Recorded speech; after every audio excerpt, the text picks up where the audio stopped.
When Kylia Daden was young, too young to leave home, but aged enough to be filled with wanderlust, her city crossed into the material plane. This was not the first time she had seen this happen, recognizing the telltale signs of the shift. The leaves, thick trunks, and tree limbs of the centuries-old grove among which her home is constructed take on a soft green luminescence, accompanied by the briefest feeling of weightlessness, then the creaks and groans of the treehouse-like structures settling, and the gentle sway of connecting suspension bridge pathways. The intensity of the luminescence and the duration of that weightlessness serves as an indicator for how long the treetop city would be visiting the material plane. A fact entirely unknown to Kylia, but very well documented by the oldest and wisest in the city. In previous circumstances, she would leave her home and briefly travel near the outskirts of the city, to see the surrounding mountains and the creatures scurrying about. Others would go out and forage for precious minerals not found natively in her home plane. These brought great prosperity to her city and were a closely guarded secret. Quickly descending spiraling wooden steps to the forest floor, two at a time, Kylia sneaked her way past posted guards at the edge of the city, their attention far too focused on watching for potential threats coming in to the city, and not on those who would leave it during the shift. She reached the edge of her city where a clear change in the foliage occurs. The greens and browns of the surrounding trees seem dull somehow, noticeable especially to an eladrin. Nowhere near as vibrant as those that make up the treescape that she was used to. This change served as a clear demarcation between her plane and this one, a threshold that she had never crossed, but that wanderlust pulled her forward, and on this day she dared to venture farther out than ever before. Planning to go back before it got too late, someone caught her eye, walking through the forest. He was about her same age, humanoid, and carrying something. After pausing briefly by a tree, he bent over and messed with his contraption. He looked cautiously around before getting up and leaving. Kylia looked around herself, first at the area around the tree, and then back towards her city, where her family was, oblivious to her actions. Before she even knew what she was going to do, she dashed out to the tree. On the ground was a cold metal object, oval in appearance, with a flat disc in the middle and big, jagged teeth around the edge. Sitting on the middle circle was a scared, furry creature with big ears and sad eyes. Looking around to see if the boy was coming back, Kylia tried to free the creature. She reached in, being mindful of the sharp-looking teeth, and felt for what was keeping the animal in place. Finding a small chain leading from one hind leg, she followed it to a spoke on the oval. It wasn't going to be easy to remove. With one hand on the furry neck to keep it still, she tried to slip the chain off an elongated foot. Very slowly she moved the chain along, all the while whispering to the scared animal, trying to soothe it and keep it calm, while also stilling her own nerves. She was so involved in what she was doing that she stopped paying attention to the world around her. She gave no thought to how exposed she was, or how long she had been away from her city. She just needed to move the chain just a little farther, and then the sad furry creature would be free, just a little farther. Her concentration was jolted by a sharp crack of a twig a short distance away. The chain slipped off the hind foot, and the scared creature bolted away from the trap, which sprung and clamped onto her forearm. Dazed, she watched the little beast leave her behind, not even looking back to give her thanks for rescuing it. Her appearance cooled from the warm glow of a spring day to the cold bite of winter, reflecting her mood. Then she was reminded of the presence of the other, the one that startled her and caused her current predicament. "Your skin! It changed colors! How did you do that?" And though she understood what he said, this boy that had laid the trap and condemned an innocent creature to die, she did not reply, only gave him an angry look as her skin took on a more golden hue. The boy stared at her, and then he noticed the empty trap. "My rabbit! How did you get it out of the trap?" He pauses and ponders the situation. It seemed like it was quite the effort for him. A skill like that would be very useful to someone I know. He would pay me quite well for the likes of you. Kylia continued to glare at him, but was unable to do more than offer a feeble attempt to block the blow to her head that knocked her out cold. When she awoke, she saw the trap had been removed, her arm bandaged, and her legs shackled together, mouth gagged. There was hay around her, a tarp over her head, and they were moving away from her home, and unable to speak the spell that would set her free. After several days of travel, with no more interaction from the boy, they finally came to a halt. She was hungry, thirsty, and a mess. The tarp was thrown back, and the sudden light of sun blinded her. When she could see again, there was a man standing in front of her. He was tall and thin, but stood proud. A slick and too dark beard covered the lower portion of his chin and came to a quick point. He used the cane he held in one hand to stroke her leg. "Well, what do we have here?" He leaned closer to Kylia as he spoke. "Milas here tells me you freed a rabbit from his trap. And her skin changes color." The man turned quickly to glare at Milas taking a quick step back from both of them. In her anger at the situation, Kylia changed from her melancholy pale blue to a vibrant, menacing golden amber. "Ah, yes, that is quite the trick." The man tossed Milas a small sack of coins. Kylia could hear them jingle as he caught them.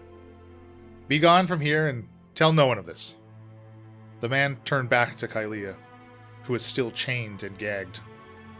"You belong to me now, understand? You will do as I say, and I will take care of you." He received a silent glare in reply.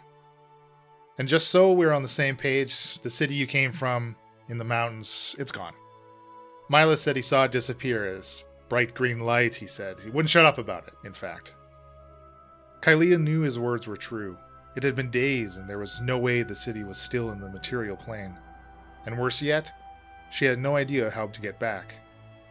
Her skin faded from amber to mauve, to the palest of blues, almost white. "You know no one here. No one else will take care of you, like I will. You will be safe with me. I can teach you how to survive here."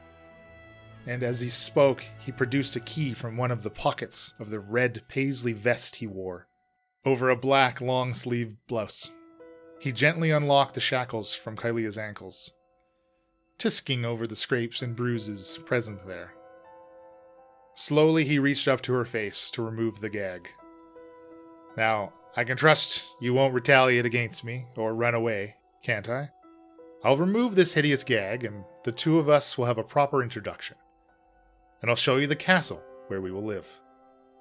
Kylia's skin warmed slightly as the shackles were undone, and finally the man removes the gag. "Agenum!" I teleported myself 30 feet behind the man. Instantly, he's right there with you, a quick billow of his cloak, holding you by the arm. "I'm not mad at you for trying. I'm glad to know that you have this ability. It will come to good use. Now, please do not try that again." I looked up at him, in his eyes, as he towered above me. The man fiddles with a ring he has on his right hand, as he asks, "What is your name?" "Kylia Daden." I didn't mean to say that. I was never going to tell him my real name, but it came out before I could stop it.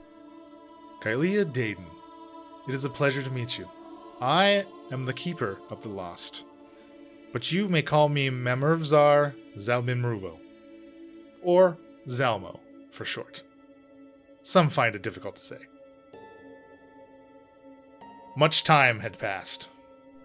Zalmo had indeed taken care of Kylia and taught her many skills, mostly how to pick someone's pocket without them noticing.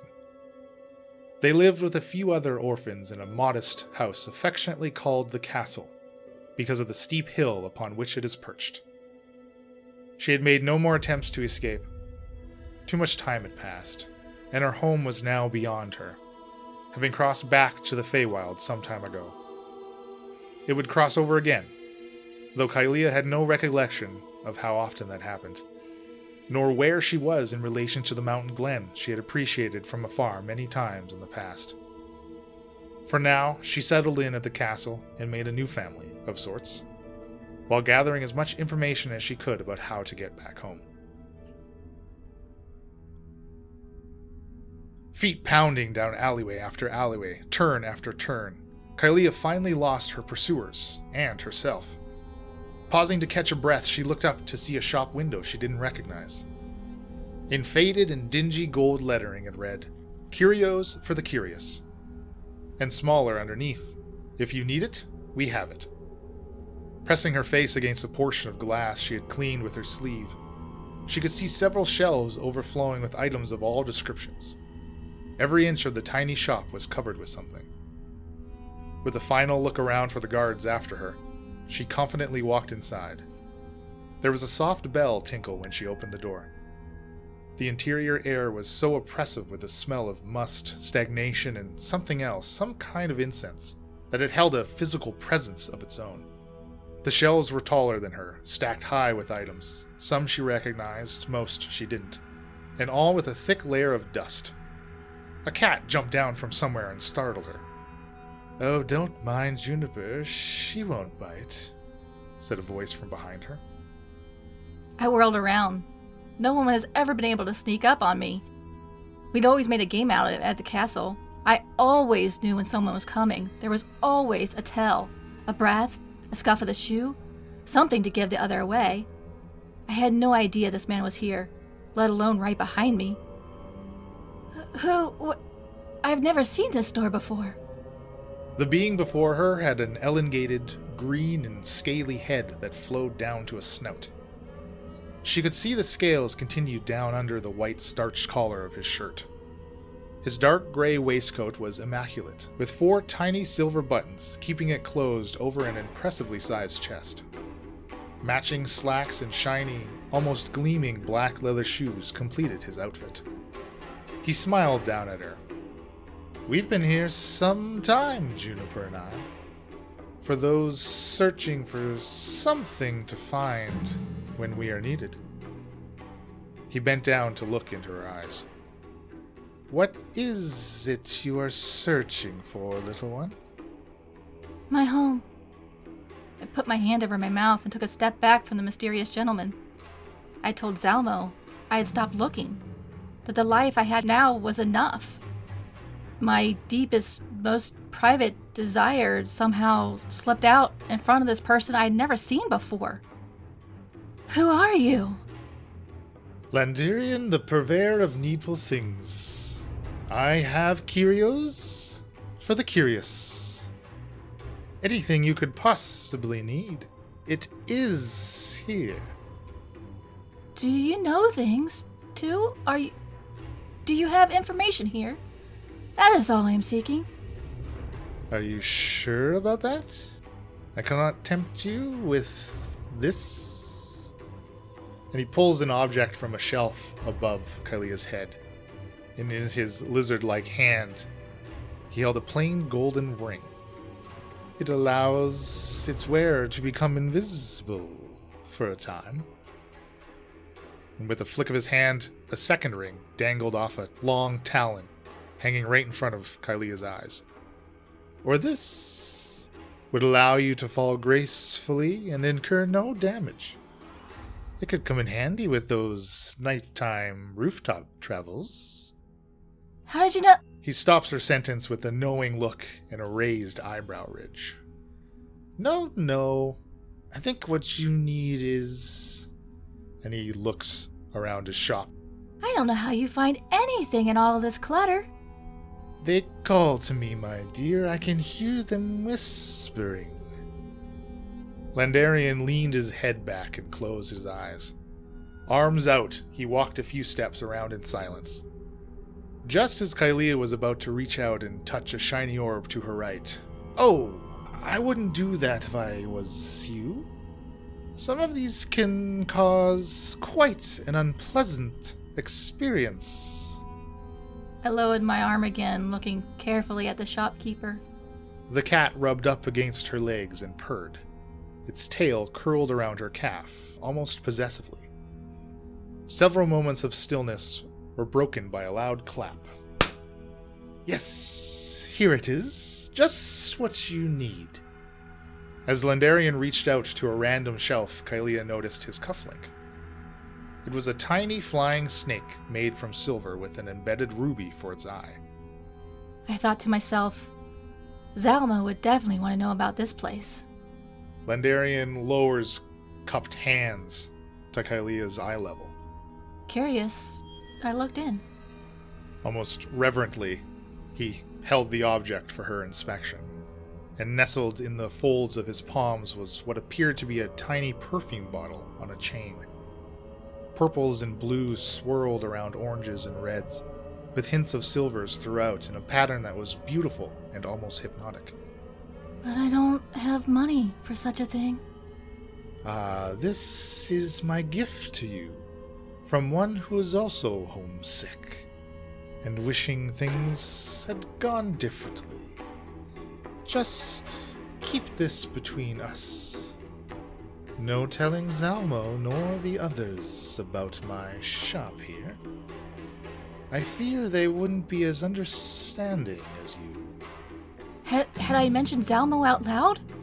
I didn't remember doing so. But the strong odor of this place, it's making my head feel woozy. Tentatively, I reached out for the bottle, looking up into the smiling, reptilian eyes. So kind and gentle, those eyes. What a lovely gift he's giving me. As her finger contacted the base of the bottle, she felt a small jolt, and the world went dark. Slowly, a light revealed itself in the distance and started moving closer to her, getting brighter as it closed in. She had to shield her eyes from the blinding glare, and then it was dark again. When she lowered her arm, she saw a slight woman in front of her. Standing with a cocked hip and arms folded, they took each other in. Beautiful. Long silver hair flowed all around her head, as if it had no weight. Her eyes were big and a deep blue, the same as the blue on the bottle. She wore a dress that flowed from orange to red to purple and moved as she moved, with an inherent subtle grace. I like the way you see me. Her voice was just above a whisper and had a musical quality to it that sent shivers through me. I could listen to her say anything. And then she chuckled. My little lost one. She put a hand on my cheek and leaned in closer. There is much I can show and teach you, but first, we must make a deal, you and me. Anything you say. Please, pay attention. This is important. I stood up taller and shook my head slightly, feeling the cold left behind after the woman's hand was removed.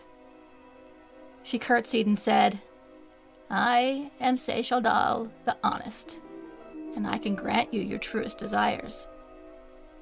If you let me join with you. You see, I am stuck here in this bottle, but with you, I can get access to the outside world. Together, we could do many great things. We can find your home. Is that not what you want most? As she was speaking, Seishaldal put her arm around my shoulders and whispered the last directly into my soul. I was silent for a moment. A single tear rolled down my cheek. But barely audible, but loud enough, I said, Yes. It was dark when Kylia woke in the alleyway. The shop was gone. Just a blank brick wall where the giant, dusty window had been. Shaken, she got to her feet and looked around. Instinctively, she clasped the bottle hanging from the silver chain around her neck. Seishaldal? Yes, my lost one. I am here. Kylia smiled, her features taking on an orange hue of contentment, and started to make her way back to the castle. From that day on, she became Kylia Seishaldal, two beings in one body. Kylia Seishaldal sat in the quiet area of Inventor's Way, in the shadows, drawing as little attention to herself as possible. With longing, she stared at the tinkerer's shop window, prominently and proudly placed for all to see but none to touch. Was the toggle sprocket's greatest achievement, or so they say. It was a compass, a very fancy compass with gears whirring and inlaid with precious gems. But it wasn't the shininess of it that caught Kylia Daden's attention, or the potential value. There were rumors about its capabilities. The things people claimed to have seen it do. She heard with her own ears how one man followed the compass's direction straight to his heart's greatest desire. And Kylia's greatest desire, what she wanted more than anything in the world, was to go home. This is a foolish risk. I can lead you home when the time is right. Kylia ignored her as she watched the shop lights go out and the gnome owners retire for the evening. Remaining hidden from passing guard patrols, waiting until she felt they'd had enough time to fall asleep, she crept closer to the shop's front door and pulled out her lockpicks. Daden had given up yelling at her and was now in a silent pout. The click of the lock being tripped was followed closely by a tiny voice from the outside corner of the shop. A small gnome with hot pink hair, dressed in full scale mail, one arm laden with a cloth-draped basket. What are you doing here? We spun. We knew we were caught red-handed. Our eyes darted around for the best escape to see if anyone else was hiding there. I told you so. Daden's whisper caused me to frown even more. No, don't run. I won't tell anyone. If I did, I'd have to explain why I'm out of bed myself, you see. You're safe. You're safe with me. She puts her basket down. We looked more closely at the gnome. Why are you out of bed? We moved closer to the gnome and away from the incriminating doorway. I lift the scrap of fabric from the basket to show off my tinctures. I sell these at the Bash and Clash Inn. I'm getting quite the reputation there, though keep it on the down low. We picked up one of the bottles, uncorked it, and sniffed at its contents. That doesn't smell half bad. What is it? Oh, just a little something to make the fighters feel better. Would you like to go and help me sell them? Kylia paused for a moment, looked back at the dark shop window, then looked down at the gnome's small form and realized that tonight was not the night to find home. They gestured for the gnome to lead on and fell in step behind her. Hi, thanks for joining us. There are a few things we'd like for you to know. You can get more info from our website, incorrigibleparty.com, and we have a World Anvil site now, worldanvil.com/w/Senta-Leland Steel. World Anvil is free, but you do need to make an account. Leland's put a lot of information there for everyone, which is good because between you and us, we all need it. Our music is provided by Tabletop Audio and Sarastro Music. You can support us at patreon.com/incorrigibleparty or just by telling your friends and anyone who'll listen about your new favorite podcast. Also, give us 5 stars on your favorite podcast listening thingy. The more people know, the more people that'll listen, and the more panicky we become. And last but not least, join our Discord, which is free and open to everyone, and we talk about video games, board games, floofs, and the podcast. Get insider info and be the first to find out about all the new and awesome things. Happy adventuring! This has been a Sounds of Steel production.